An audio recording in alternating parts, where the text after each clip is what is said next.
Good afternoon, children.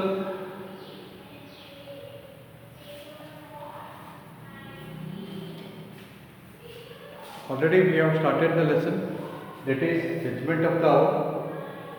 And now open your page number 19. Open page number 19. And I was telling about the previous day, I was telling about the judgment of the hour. That I told you what are examples for living beings, I told you, and examples for non-living things, and also some characters of the living beings also I told. So first let me once again remind the things. It is what was the judgment given by the owl. Judgment was of the owl. Judgment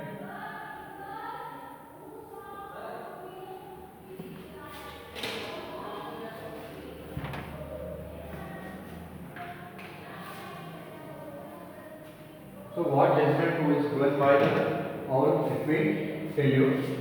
So there was the argument between whom? Soil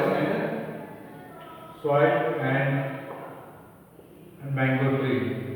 There was argument between soil and mango tree. So that soil, both were saying that both are great. Both these things, soil and mango tree, they were arguing that both of them are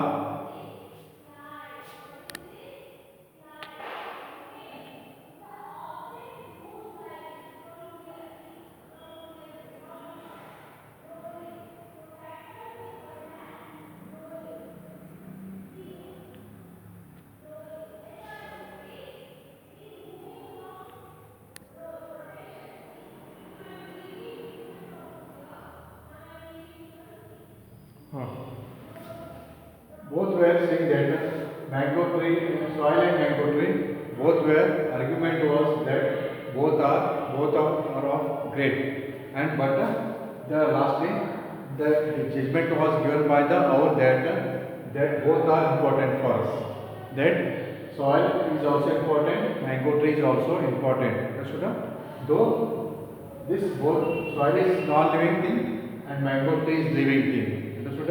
Means soil it is non-living thing, but it is also important for us. Mango tree is also important for us.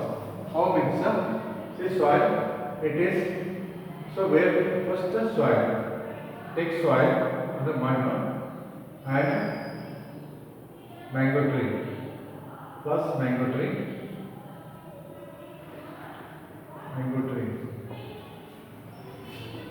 First we get the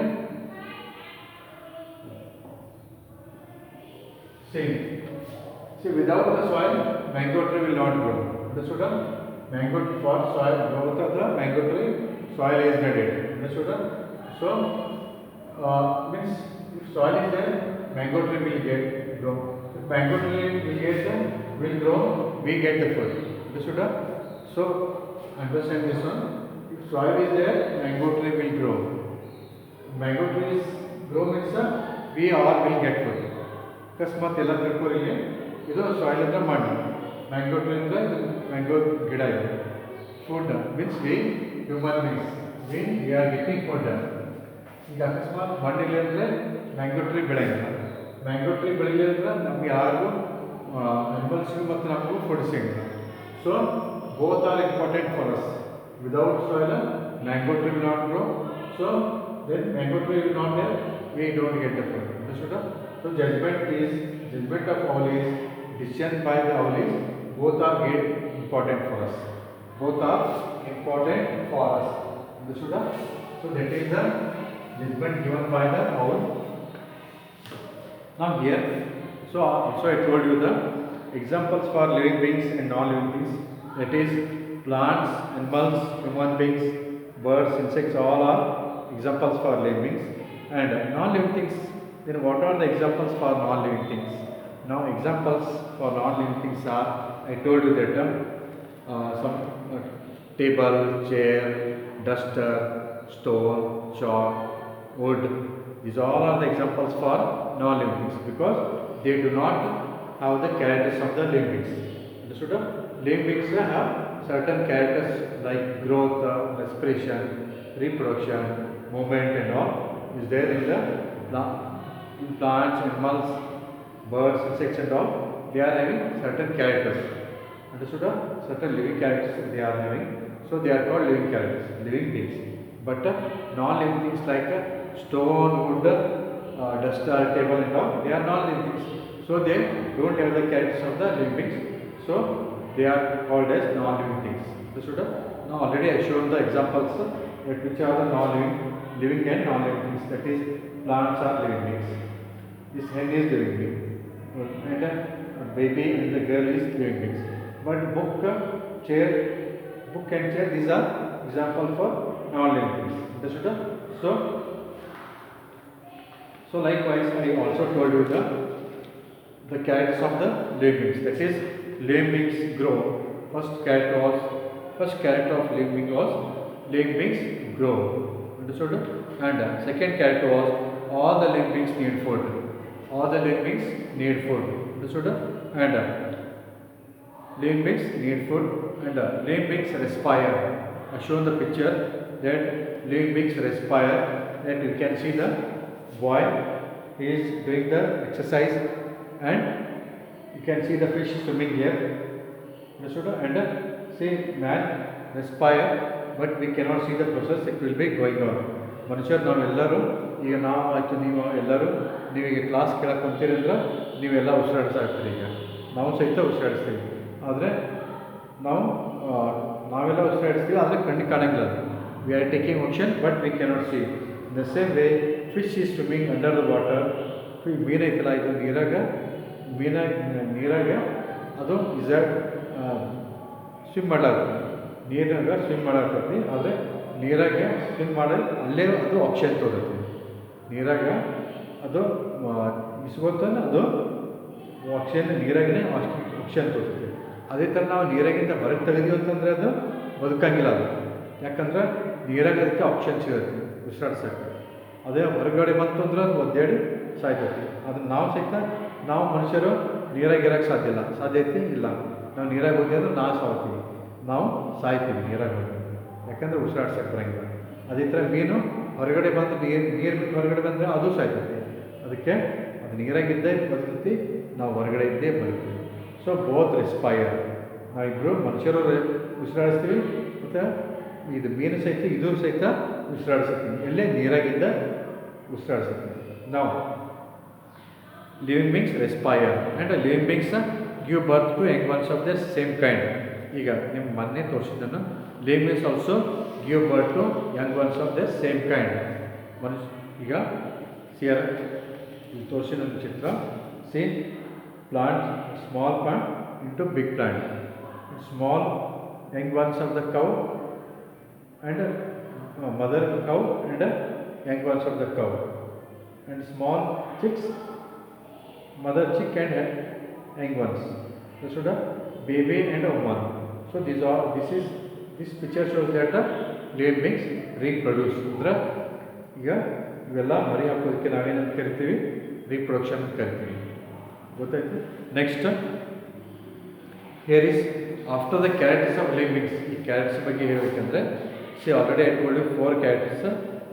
ನೀವು already ನೀವು last time ಬರ್ಕೊಂಡಿರಿ.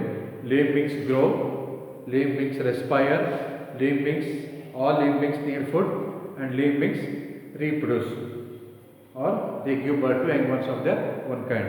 Now here is one activity for you. So let me show you. See you have to take here is one activity. Do it yourself. Take one pot like this way, empty pot. Take one pot like this or box like this one,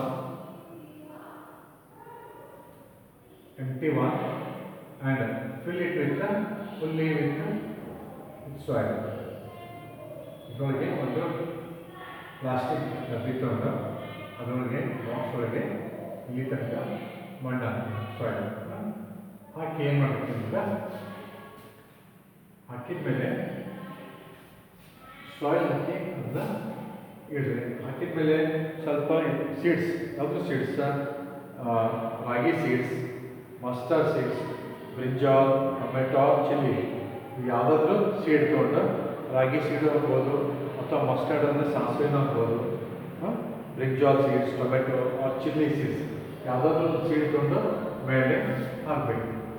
ಹಾಕಿ ಆಮೇಲೆ ಅದಕ್ಕೆ ವಾಟರ್ದ soil ನೀರು ಹಾಕಿ 1 weak ಇಟ್ಟರೆ ಅಥವಾ 4-5 ದಿವಸ ಇಟ್ಟೋದ್ರಿಂದ ಏನಂತಂದರೆ small plants start growing after 1 week. Small plants start growing. Understood? Small plants start growing like this from the pot. Understood? So you can see here. So this is activity. Try to do it. Understood? This is first before growth and after growth. ಬೆಳೆದ ಮೇಲೆ ಒಂದು ವಾರ ಆದಮೇಲೆ ಈ ಥರ ನೀವು ನೋಡ್ಬೋದು. ಗೊತ್ತಾಯ್ತು? ಮಾಡ್ತೀರಿ ಇದನ್ನು ಮನೆಯೊಳಗೆ ಮಾಡಿ ನೋಡ್ತೀನಿ. ಇದು ಮಣ್ಣು ಹಾಕಿದಾಗ ಆಮೇಲೆ ಗಿಡ ಒಂದು ವಾರದ ಮೇಲೆ ಇವು ಸಣ್ಣ ಗಿಡ ಬೆಳಿತಾವೆ. ಇದನ್ನು ನೀವು ನೋಡಬೇಕು, ನೀವು ಮಾಡಿ ನೋಡ್ರಿ. ನೀವು ಆಮೇಲೆ ನನಗೆ ಹೇಳಿರಿ, ನಿಮ್ಗೆ ಇದು ಮಾಡಿದರೆ ನಿಮ್ಗೆ ಗೊತ್ತಾಯ್ತು ನಿಮ್ಗೆ ಪ್ಲಾಂಟ್ಸ್ ಹೆಂಗೆ ಬೆಳಿತಾವೆ ಇದೆಲ್ಲ ನೋಡಬೇಕಿಲ್ಲ ನೀವು. So do this one. Understood? So plants start growing. ನೀವು ಇದನ್ನೆಲ್ಲ ಒಂದು ಕುಂಡಾಳಿ ತೊಗೊಂಡು ಮಾಡಿ ನೋಡ್ಬೇಕು. ಡೈಲಿ ಅಬ್ಸರ್ವ್ ಮಾಡಬೇಕು. Small plants start growing. Understood? ನಾವು ಹಿಯರ್ ಈಗ ಇದೊಂದು ಆ್ಯಕ್ಟಿವಿಟಿ ನೀವು ಮಾಡಿರಿ. ಮೇಲೆ ನನಗೆ ಹೇಳಿ. ನಾವು next what you are going to study means page number 25. Page number 25. Here you are going to study there are some similarities between plants and animals. For example, both plants and animals respire. Observe the pictures given below and write the similarities in the space provided. Look here. Open page number 25. Page number 25. Here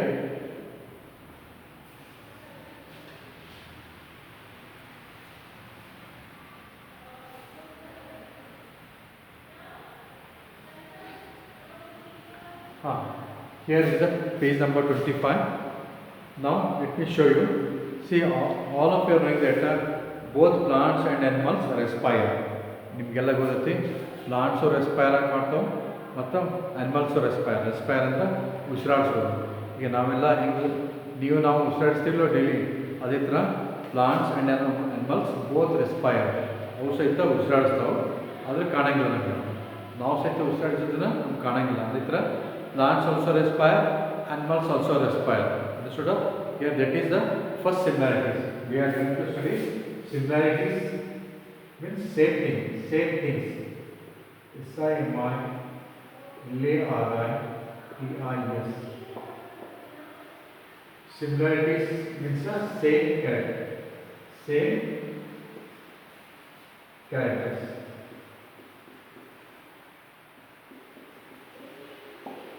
Similarities in the same characters. What same characters we see means similarities in the same. What same? Plants ಮತ್ತು ಅನಿಮಲ್ಸ್ಗೆ ಏನು same, ಯಾವ ಥರ same ಅದಾವೆ ಅದನ್ನು ನೋಡೋಣ. Both plants and animals both respire. ಎರಡು ಪ್ರಾಣಿಗಳು ಮತ್ತು ಗಿಡಗಳು ಎರಡೂ ರೆಸ್ಪೈರ್ ಮಾಡ್ತಾವೆ. ಇಟ್ ಈಸ್ ದ ರೆಸ್ಪೈರ್ ಅಂದರೆ ಉಸಿರಾಡಿಸ್ತಾವೆ. ಅದೇ ಥರ ಇಲ್ಲಿ both plants and animals both grow. ಇಲ್ಲಿ ಚಿತ್ರದಾಗ ನೋಡ್ರಿ, ಇದು ಚಿತ್ರ ನೋಡಿ ಹೇಳ್ಬೇಕು ನೀವು. Here plant and animals. ಇಲ್ಲಿ ಪ್ಲಾಂಟ್ಸ್ ಕೊಟ್ಟಾರಲ್ಲೇ ಅನಿಮಲ್ಸ್ ಕೊಟ್ಟಾರ. ಇಲ್ಲೇನು ಮೊದಲು ಪ್ಲಾಂಟ್ ಇಲ್ಲಿ ಸ್ಮಾಲ್ ಐತಿ, ಇಲ್ಲೇ ದೊಡ್ಡದಾಗಿದೆ. ಇದಕ್ಕೆ ಕಾಣಿಸೋದು ನಿಮಗೆ. So here plant is small, here it is grown up. ಇಲ್ಲಿ ಬೆಳೆದತ್ತಿಲ್ಲ ಅಂದರೆ ಇಲ್ಲಿ ಫ್ಲವರ್ ಐತಿ, ಇಲ್ಲಿ ಫ್ಲವರ್ ಇಲ್ಲ, ಇಲ್ಲಿ ಫ್ಲವರ್ ಆಗಿತ್ತು. ಯಾಕಂದರೆ ಅದು ಬೆಳೆದ ಮೇಲೆ ಫ್ಲವರ್ ಕಾಣಿಸುತ್ತೆ, ಹೌದಲ್ಲ. ನೆಕ್ಸ್ಟ್ ಇಲ್ಲಿ ಇದು ಮತ್ತು ಪ್ಲಾಂಟ್ಸ್ ಬೆಳೀತಾವಂತ. Animals also grow. Plants grow, animals also grow. How means ಮೊದಲು ಕರ ಇತ್ತು, ಅದು ದೊಡ್ಡದಾಯಿತು. ಕರ ಇದ್ದದ್ದು ದೊಡ್ಡದಾಗತ್ತಿಲ್ಲ, ಅದಕ್ಕೆ ನಾವೇನು ಕರಿತೀವಿ animals also grow. Plants also grow, animals also grow. ಅಂದರೆ ಇವಕ್ಕೆ ನಾವೇನಂತ ಕರಿತೀವಿ similarities, same characters. Plants also grow, animals also grow. ಗೊತ್ತಾಯ್ತು? ಈಗ ನೆಕ್ಸ್ಟ್ ತಿಳ್ಕೊಬೇಕು ನೀವೆಲ್ಲ. Plants grow animals also grow ಅಂದರೆ ಬೆಳೆಯೋದು. ನೀವೆಲ್ಲ ಬೆಳಿತಿರಲ್ಲ ಆದರೆ ಗೊತ್ತಾಗಿಲ್ಲ ನಿಮ್ಗೆ. ಡೈಲಿ ನೀವು ಬೆಳಿತಾ ಇರ್ತೀರಿ ಆದರೆ ಕಣ್ಣಿಗೆ ಕಾಣೋಂಗಿಲ್ಲ. ಹಾಂ, ಸೊ ಹಿಯರ್ ಇಲ್ಲಿ ನೆಕ್ಸ್ಟ್ ಒಂದು plants need food. Plants need food. ಮತ್ತು ಪ್ಲಾಂಟ್ಸು ಸಹಿತ ಊಟ ಮಾಡ್ತಾವೆ. ಅಂದರೆ ಅದ್ರ ಊಟ ಏನಂಗೆ ಗೊತ್ತೈತಿ ನಿಮಗೆ? ಪ್ಲಾಂಟ್ಸ್ ಏನು ಫುಡ್, ಅದ್ರ ಫುಡ್ ಏನು ಗೊತ್ತೈತಿ? ಪ್ಲಾಂಟಲ್ ಫುಡ್ ನಿಮ್ಗೆ ಗೊತ್ತೈತಿ. ಗಿಡಗಳು ಏನು ಅದ್ರ ಊಟ ಏನು? Water. Plants food is water. ಪ್ಲಾಂಟಿಗೆ ಏನು ಹಾಕಿದ್ರೆ ಬೆಳೆದಿರ್ತದೆ? ವಾಟರ್ ಹಾಕಿದ್ರೆ ಬೆಳೆದಿರ್ತಿಲ್ಲ, ಹೌದಿಲ್ಲ? ಪ್ಲಾಂಟಿಗೆ ನೀವು ನೀರು ಹಾಕ್ತಿರಿಲ್ಲ, ಹಾಕ್ತೀರಿ? ಹಾಂ, ಪ್ಲಾಂಟಿಗೆ ನೀರು ಹಾಕಿದಾಗ ಅದು ಬೆಳೆದಿದೆ, ಇಲ್ಲಾಂದ್ರೆ ಬೆಳೆಯಂಗಿಲ್ಲ. ಅದೇ ಥರ see rabbit, it is eating the grass. Rabbit ಏನು ತಿಂತೈತಿ? Grass. So plants need water for growing. Rabbit need grass for eating, for growing. ಈಗ ಪ್ಲಾಂಟ್ ಬೆಳಿಬೇಕಾದ್ರೆ ಅದಕ್ಕೆ ನೀರು ಬೇಕು, ರ್ಯಾಬಿಟ್ ಬೆಳಿಬೇಕಾದ್ರೆ ಗ್ರಾಸ್ ಬೇಕು, ಅಥವಾ ಫ್ರೂಟ್ಸ್ ಬೇಕು. ಸೊ ಆರ್ ವೆಜಿಟೇಬಲ್ಸ್ ಅಂದರೆ ಅವು ಬೆಳಿಬೇಕಾದ್ರೆ so all the living things, plants and animals both need food. ಪ್ಲಾಂಟ್ಸಿಗೂ ಮತ್ತು ಆ್ಯನಿಮಲ್ಸಿಗೂ ಎರಡಕ್ಕೂ ಫುಡ್ ಬೇಕು, ಇಲ್ಲಾಂದರೆ ಬೆಳೆಯೋಕ್ಕೆ ಸಾಧ್ಯ ಇಲ್ಲ. So first one plants, both plants animals, plants also grow, animals also grow. Plants need food, animals also need food. ಪ್ಲಾಂಟಿಗೂ ಫುಡ್ ಬೇಕು, ಆ್ಯನಿಮಲ್ಗೂ ಫುಡ್ ಬೇಕು, ಗೊತ್ತಾಯ್ತು? ಅದೇ ಥರ ಥರ್ಡ್ ಒನ್ ಇಲ್ಲಿ ಒಂದು ಇತ್ತು ನೋಡಿ. ಹಾಂ, ಪ್ಲಾಂಟ್ಸ್ ರೀಪ್ರೊಡ್ಯೂಸ್. ಪ್ಲಾಂಟ್ಸ್ ರೀಪ್ರೊಡ್ಯೂಸ್ ಅಂದರೆ ಆಮೇಲೆ ಆ್ಯನಿಮಲ್ಸ್ ಆಲ್ಸೋ ರೀಪ್ರೊಡ್ಯೂಸ್. ಇಲ್ಲಿ ತಿಳ್ಕೊಬೇಕು ನೀವೇನಂದರೆ, ಒಂದು ನೀವು ಸ್ಮಾಲ್ ಸೀಡ್ ಅಂದರೆ ಏನು? ಬೀಜ. ಹಾಂ, ಸೀಡ್ ಅಂದರೆ ಏನು? ಬೀಜ. ನಿಮಗೊಂದು ಆ್ಯಕ್ಟಿವಿಟಿ ಹೇಳಿ ನೀವು ಆಲ್ರೆಡಿ ಮಾಡೋಕ್ಕೆ. ನೀವೊಂದು ಒಂದು ಕಾಳು ಜೋಳ ತೊಗೊಂಡು ಅದನ್ನು ಗಿಡ ಹಚ್ಚಿದ್ರೆ ಬೆಳಿತೈತೆ. ಅದು ಗಿಡ ಬೀಜದಿದ್ದು ಗಿಡ ಆಗ್ತೈತಿಲ್ಲ. So take one seed, jowar, wheat or anything, ಜೋಳ ಅಥವಾ ಗೋಧಿ ಒಂದು ಕಾಳು ತೊಗೊಂಡು ನೀವು ಅದನ್ನು ಹಚ್ಚಿದ್ರಿಂದ ಗಿಡ ಆಗ್ತೈತೆ, ಅದು ಗೊತ್ತಾಯ್ತು? ಅದೇ ಥರ ಇಲ್ಲಿ ಬೀಜ ಇದ್ದು, ಇಲ್ಲಿ ಸೀಡ್ ಇದ್ದು ಪ್ಲಾಂಟಾಗಿ ಬೆಳಿತೈತಿ. ಅದಕ್ಕೆ ನಾವೇನ್ತೀವಿ? ರೀಪ್ರೊಡಕ್ಷನ್ ಅಂತೀವಿ. ಇಲ್ಲಿ ಸಹಿತ ನೋಡು, ಕೆಲವೊಂದು ಪ್ರಾಣಿಗಳು ಏನು ಮಾಡ್ತಾವೆ? ಮರಿ ಹಾಕ್ತಾವೆ. ಕ್ಯಾಟ್, ಡಾಗ್ ಅವೆಲ್ಲ ಮರಿ ಹಾಕ್ತಾವೆ, ಸಣ್ಣ ಸಣ್ಣ ಮರಿಗಳು. ಆದರೆ ಕೆಲವೊಂದು ಹೆಣ್ಣು ಕೋಳಿ, ಆಮೇಲೆ ಸ್ನೇಕ್, ಲಿಜಾರ್ಡ್ ಅವೆಲ್ಲ ಅವು ಏನು ಮಾಡ್ತಾವೆ? ಮರಿ ಹಾಕಂಗಿಲ್ಲ, ಅವು ತತ್ತಿ ಹಾಕ್ತಾವೆ. ಅಂದರೆ egg laying animals. Egg laying animals ಯಾವ? ಹೆಣ್ಣ, ಸ್ನೇಕ್, ಕ್ರೊಕೊಡೈಲ್, ಲಿಜಾರ್ಡ್ ಅವೆಲ್ಲ ಏನು ಹಾಕ್ತಾವೆ? ಎಗ್ ಹಾಕೋದ್ರಿಂದ ಎಗ್ಗದಿಂದ ಏನು ಮಾಡ್ತೀವಿ? ಮರಿ ಬೆಳೆದು ಹೊರಗೆ ಬರುತ್ತೆ. ಇದು ವಿಚಿತ್ರ ಕಾಣಿಸುತ್ತೆ ನಿಮಗೆ. ನೀವು ಅಟೆಂಟಾಗಿ ಕೇಳಿದರೆ ನಿಮ್ಗೆ ಗೊತ್ತಾಗುತ್ತೆ ಇದು ಎಷ್ಟು ವಿಚಿತ್ರ ಆಯ್ತು ನೋಡಿ. ಒಂದು ಸೀಡ್ದಿಂದ ಗಿಡ ಬೆಳಿತೈತಿ. ಒಂದು ಸೀಡ್ ಬೇರೆನೇ ಇರ್ತೈತಿ, ಗಿಡನೇ ಬೇರೆನೇ ಇರ್ತೈತಿ. ಆದರೆ ಸೀಡ್ದೊಳಗೆ ಶಕ್ತಿ ಐತಿ, ಆ ಸೀಡ್ನೊಳಗೆ ಶಕ್ತಿ ಐತಿ. ಸೀಡ್ದಿಂದ ಗಿಡ ಆಗ್ತೈತಿ. ಆಮೇಲೆ ಇಲ್ಲೇ ಈ ಮೊಟ್ಟೆಯಿಂದ, ತತ್ತಿಯಿಂದ ಮರಿ ಹೊರಗೆ ಬರುತ್ತೆ. ಅದ್ರೊಳಗೆ ನಾವೇನೇ ಬೆಳೆಸಿವಿ ಅದಕ್ಕೆ ಇಲ್ಲ. ಸೀಡ್ದಿಂದ ಗಿಡ ಬೆಳೆತೈತಿ. ಆಮೇಲೆ ಈ ಮೊಟ್ಟೆಯಿಂದ ಮರಿ ಹೊರಗೆ ಬರುತ್ತೆ. ಅದ್ರೊಳಗೆ ಏನು ಕುಂತಿರ್ತೈತೆ ಅನ್ನೋದು ಮೊದಲೇ ಇರೋಂಗಿಲ್ಲ, ಆದರೂ ಸಹಿತ ಮೊಟ್ಟೆಯಿಂದ ಮರಿ ಹೊರಗೆ ಬರುತ್ತೆ. ಅಂದರೆ ಇದು ವಿಚಿತ್ರ ಕಾಣ್ಬೋದಿಲ್ಲ. ಇದು ನಾವೇನಾರ ಮಾಡಿವಿನ ಇಲ್ಲ, ಇದು ನೀರಿಂದ, ಇದು ನೀರು ಹಾಕಿದ್ರೆ ಇದು ಬೀಜದಿದ್ದು ಗಿಡ ಆಗ್ತೈತಿ. ಮತ್ತು ಅದೇ ಥರ ಇದು ಮೊಟ್ಟೆ, ಅದಕ್ಕೆ ಮೊಟ್ಟೆ ಸ್ವಲ್ಪ ದಿವಸ ಇಟ್ಟರೆ ಅದರೊಳಗಡೆ ಮರಿಯಾಗಿ ಹೊರಗೆ ಬರ್ತೈತಿ ಇದು ಕೋಳಿ, ಹೌದಲ್ಲ? ಇದಕ್ಕೆ ನಾವೇನಂತೀವಿ? Reproduction. Understood? So plants also reproduce, animals also reproduce. Understood? Plants reproduce, animals also reproduce. ಇವಕ್ಕೆಲ್ಲ ಏನಂತೀವಿ ನಾವು? ಸಿಮಿಲಾರಿಟೀಸ್. ಇವಕ್ಕೆಲ್ಲ these all are the similarities. ಇವೆಲ್ಲ plants grow, animals grow. Plants need food, animals need food. Plants reproduce, animals reproduce. ಇವಕ್ಕೆಲ್ಲ ನಾವೇ similarities between animals and plants. Understood? This is about the same characters of plants and animals. So tomorrow I'll make you write in your, or you can write now only. If you can here, ಇನ್ನೊಂದು ಹೇಳ್ತೀನಿ ಇಲ್ಲಿ. ಈಗ now you learn what same you learn. Plants and animals ಯಾವ same ಐತಿ ಅದನ್ನ ತಿಳ್ಕೊಳ್ಳಿ. These are under same characters you learn. You learn the same character. Now let us see what are the differences.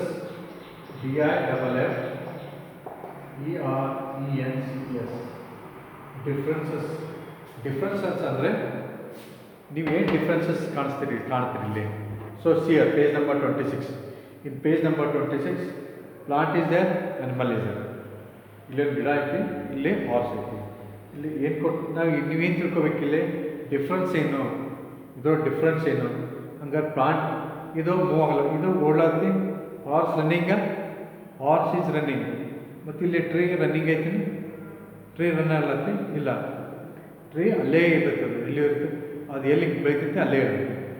This boy sit properly will that Srujan Pujar sit properly. ಸರಿಯಾಗಿ ಕೊಡ್ಬೇಕು. ಇಲ್ಲಿ ತಿಳ್ಕೊಳ್ಳೋಕೆ ನೀವು ಸರಿಯಾಗಿ ಒಂದು ಕೇಳಿಲ್ಲ ಅಂದ್ರೆ ಗೊತ್ತಾಗಲ್ಲ. ಇಲ್ಲಿ ಪ್ಲಾಂಟ ಐತಿ, ಇಲ್ಲಿ ಇದಕ್ಕೆ ಗಿಡ ಐತಿ, ಆಮೇಲೆ ಇಲ್ಲಿ ಫಾರ್ಸ್ ಐತಿ. ಇದ್ರೊಳಗೆ ನಾವು ಏನು ಬೇರೆ ಏನೈತಿ, ಏನು ಡಿಫ್ರೆನ್ಸ್ ಏನೈತಿ ಅಂದ್ರೆ ಇದು ನಡಿತೈತಿ, ಇದಕ್ಕೆ ಓಡಾಡಕ್ಕೆ ಬರ್ತೈತಿ. ಗಿಡ ಓಡಾಡ್ತೈತಿ ಇಲ್ಲ, ಓಡಾಡಂಗಿಲ್ಲ. ಅದಕ್ಕೆ ನಾವೇನಂತೀವಿ, ಇದಕ್ಕೆ plants cannot move. Plants move ಆಗಂಗಿಲ್ಲ. ಮೂವ್ ಅಂದರೆ ಅದು ಓಡೋಕ್ಕಂಗಿಲ್ಲ, ನಡೆದಾಡೋಕ್ಕಾಗಿಲ್ಲ. ಆದರೆ ಹಾರ್ಸ್, ಅನಿಮಲ್ಸ್, ಎಲ್ಲ ಅನಿಮಲ್ಸು ನಡಿತಾವಿಲ್ಲ. ಎಲ್ಲ ಅನಿಮಲ್ಸು ಓಡ್ತಾವೆ, ಎಲ್ಲ ಅನಿಮಲ್ಸು ನಡಿತಾವೆ. ಅದಕ್ಕೆ animals can move, plants cannot move. ಇದಕ್ಕೆ ಇದು ಡಿಫ್ರೆನ್ಸ್. ಇದು ಎರಡದ್ರೊಳಗೆ ಏನು ಡಿಫ್ರೆನ್ಸ್ ಅಂದ್ರೆ, ಇದು ಪ್ಲಾಂಟ್ಸ್ ಕೆನಾಟ್ ಮೂವ್. ಪ್ಲಾಂಟ್ಸ್ ಎಲ್ಲಿದ್ದಲ್ಲೇ ಇರ್ತಾವೆ, ಆದರೆ ಅನಿಮಲ್ಸ್ ಅವು ಹಂಗಲ್ಲ, ಅವೆಲ್ಲ ಅಡ್ಡಾಡಕ್ಕೆ ಹೋಗ್ತಾವೆ. ಅವು ಎಲ್ಲಿ ಇದಕ್ಕೆ ಹೋಗ್ತಾವೆ, ಸಮ್ ಫುಡ್ ಹುಡುಕಾಡಕ್ಕೆ. ಅನಿಮಲ್ಸ್ ಎಲ್ಲಿ ಹೋಗ್ತಾವೆ ಅಂದ್ರೆ ನಡೆದಾಡ್ತಾವಿಲ್ಲ, ಬೇರೆ ಪ್ಲೇಸಿಗೆ ಹೋಗ್ತಾವೆ. ಏನು ಮಾಡ್ತಾವೆ, ಫುಡ್ ಸರ್ಚ್ ಮಾಡ್ತಾವೆ. ಹೌದು, ಅದಕ್ಕೆ animals move, plants cannot move. ಆಮೇಲೆ ಇದು ಫಸ್ಟ್ ಡಿಫ್ರೆನ್ಸ್. ಇದಕ್ಕೆ ನಾವು ಏನಂತೀವಿ, ಡಿಫ್ರೆನ್ಸಸ್ ಅಂದರೆ ಬೇರೆ ಯಾವುದೇ ಬೇರೆ ಇದಾವೆ ಇಲ್ಲ. One more next example. ಇಲ್ಲೆಲ್ಲ ಲೀಫ್ ನೋಡ್ರಿ, ಎಲೆಗಳು ಅಂದರೆ ಲೀಫ್. ಎಲ್ಲ ಎಲೆಗಳು ಬೇರೆ ಇದಾವೆ. ಇಲ್ಲಿ ಎಲ್ಲ ಪ್ರಾಣಿಗಳು ಬೇರೆ ಇದಾವೆ. ಇಲ್ಲಿ ನಾವೇನು ಕಾಣಿಸ್ತಿಲ್ಲ, all the leaves are different, all the tree leaves are different, all the animals are different. ಎಲ್ಲ ಲೀವ್ಸ್ ಇದಕ್ಕೆ ಟ್ರೀ ಅಂತ ಕರಿತೀವಿ, but all leaves are different, all animals are different. Either difference means plants leaves are different, all the leaves are different, all the animals are different. This is second difference. Understood? So these two are the differences and these are the similarities. Now tomorrow I'll make you write this one in your classwork. Understood? Today let it be. So this completes the lesson. Tomorrow I'll make you write. And now thank you for attending the classes.